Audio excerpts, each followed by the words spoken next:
আসসালামু আলাইকুম। স্বাগত সবাইকে। চিকেন সকলের প্রিয় একটা পদ। কেউ ব্রয়লার মুরগি পছন্দ করে, আবার কেউ দেশি মুরগি। আজকের ভিডিওতে থাকছে সুস্বাদু মুরগি ভুনা। আমি আজকে ব্রয়লার মুরগি বা ফার্মের মুরগি দিয়ে রান্নাটা করব। আমরা ঘরে যেসব মশলা ব্যবহার করি তার সাথে ভিন্ন কিছু মশলা যুক্ত করলেই রান্নাটা অনেক বেশি মজার হয়। আমার আজকের রেসিপি হোটেল বা রেস্টুরেন্টের মতো করে চিকেন ভুনা। আশা করি ভালো লাগবে। রান্নাটার আগে প্রথমে আমরা একটা মশলার মিশ্রণ তৈরি করে নিব। একটা বাটিতে নিয়ে নিচ্ছি 2 চা চামচ ধনিয়া, 2 টুকরো দারুচিনি, 4টা এলাচ, 4টা লবঙ্গ, একটা কালো এলাচ, 1 চা চামচ সাদা কালো গোলমরিচ। এটা চাইলে যে কোনো একটা দিয়েও করা যাবে। আধা চা চামচ শাহি জিরা। এটা একটা স্টার মশলা, এখান থেকে কয়েকটা পাপড়ি দিয়ে দিচ্ছি। সামান্য একটু দিতে হবে কারণ এটা কিন্তু খুবই স্ট্রং ফ্লেভারের হয়। এটা হলো জয়ফল। আমি একটা জয়ফলের 4 ভাগের 1 ভাগ দিয়ে দিচ্ছি, আর ছোট কয়েক টুকরা জয়ত্রী। এবার এই মশলাগুলো গুঁড়ো করে নিতে হবে। চাইলে এই মশলাগুলো হালকা করে তেলেও গুঁড়ো করে নেওয়া যাবে। এবার আমরা মূল রান্নায় চলে যাব। এবার চুলায় একটা প্যানের মধ্যে নিয়ে নিচ্ছি পরিমাণ মতো তেল। এই রান্নাটাতে তেলের ব্যবহারটা একটু বেশি করতে হবে। আমি এখানে আধা কাপের চেয়ে একটু বেশি তেল দিয়েছি। ছোট করে কাটা 2টা তেজপাতা দিয়ে দিচ্ছি। এবার দিয়ে দিচ্ছি 4টা এলাচ, ছোট 2-3 টুকরা দারুচিনি, 4-5টা লবঙ্গ, 10-12টার মতো গোলমরিচ। এবার এই মশলাগুলো তেলের মধ্যে একটু ভেজে নেব, এটা থেকে যেন সুঘ্রাণটা বের হয়ে আসে। এবার দিয়ে দিতে হবে 1 কাপ পেঁয়াজ কুচি। পেঁয়াজগুলো দেওয়ার পর নেড়ে চেড়ে হালকা করে একটু ভেজে নিতে হবে। পেঁয়াজগুলো যখন এরকম একটু হালকা ভাজা হয়ে যাবে, এবার এখানে দিয়ে দিতে হবে আধা কাপ পেঁয়াজ বাটা। পেঁয়াজ বাটা দেওয়ার পর তেলের সঙ্গে একটু ভেজে নিতে হবে। পেঁয়াজ ভাজা হয়ে গিয়েছে, এবার এখানে দিয়ে দিতে হবে 1 টেবিল চামচ আদা বাটা, দিয়ে দিচ্ছি 1 টেবিল চামচ রসুন বাটা। এবার পেঁয়াজের সঙ্গে আদা রসুন বাটাটা একটু ভেজে নেব যেন কাঁচা ফ্লেভারটা চলে যায়।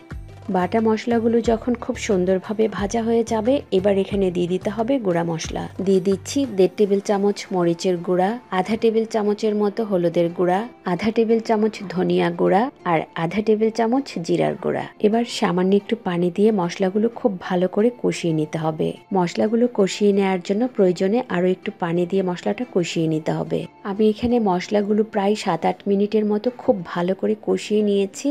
মশলা যখন খুব ভালো করে কষানো হয়ে যাবে, খেয়াল করে দেখেন তেলটা উপরের দিকে চলে আসবে আর মশলাটা কিন্তু একটু দানা দানা বোঝা যাবে। মশলা যখন এরকম খুব ভালো করে কষানো হয়ে যাবে, এবার এখানে দিয়ে দিতে হবে মুরগির মাংস। আমি এখানে 1 কেজি মুরগির মাংস দিয়ে দিচ্ছি। মুরগিটা আমি এখানে রেগুলার কাট করে কেটে নিয়েছি। এবার দিয়ে দিতে হবে পরিমাণ মতো বা স্বাদ মতো লবণ। লবণটুকু দেওয়ার পর একটা স্প্যাচুলার সাহায্যে খুব ভালো করে নেড়ে চেড়ে মশলার সঙ্গে মিশিয়ে নিতে হবে। মাংসগুলো দেওয়ার পর নেড়ে চেড়ে মশলার সঙ্গে 5-6 মিনিটের মতো একটু ভেজে নিতে হবে। খেয়াল করে দেখবেন 5-6 মিনিট পর কিন্তু চিকেন থেকে পানি উঠতে শুরু করবে। এবার এখানে দিয়ে দিব 3 টেবিল চামচ ফ্যাটানো টক দই, আর সাথে দিয়ে দিচ্ছি 1 টেবিল চামচ টমেটো সস। আবারও সবকিছু একটু ভালো করে নেড়ে চেড়ে নিতে হবে।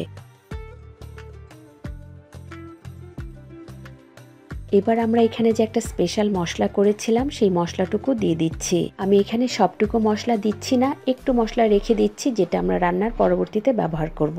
আবারও সবকিছু খুব ভালো করে একবার নেড়ে নিতে হবে।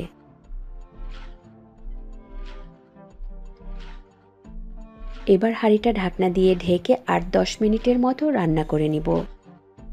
10 মিনিট পর আমি ঢাকনাটা সরিয়ে নিচ্ছি, আর চিকেন থেকে কিন্তু অনেকটাই পানি উঠেছে। আমি কিন্তু বাড়তি কোনো পানি দেইনি। আরও কিছুক্ষণ নেড়ে চেড়ে চিকেনের এই পানিটুকু শুকিয়ে নিব, এতে করে আমাদের চিকেনটা কষানো হয়ে যাবে। চিকেন আমি খুব ভালো করে কষিয়ে নিয়েছি, আর চিকেনটা যখন কষানো হয়ে যাবে তেলটাও কিন্তু উপরের দিকে চলে আসবে।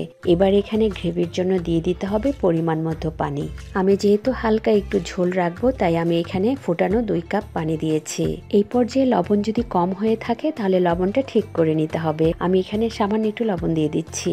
ঝোলের পানিটুকু দেওয়ার পর সবকিছু একবার ভালো করে নেড়ে চেড়ে হাঁড়িটা ঢাকনা দিয়ে ঢেকে দিব, আর চিকেনটা খুব ভালো করে সেদ্ধ হয়ে আসা পর্যন্ত রান্না করে নিব। আমাদের এখানে চিকেনটা অলমোস্ট হয়ে গেছে। নামানোর আগে বাড়তি যে গরম মশলা গুঁড়াটুকু ছিল সেটুকু দিয়ে দিচ্ছি। আর দিয়ে দিব 4টা কাঁচামরিচ। আবারও একবার নেড়ে চেড়ে হাঁড়িটা ঢাকনা দিয়ে ঢেকে আরো 5 মিনিটের মতো রান্না করে নিব। আর এই সময় চুলার আঁচ একদম লোতে থাকবে।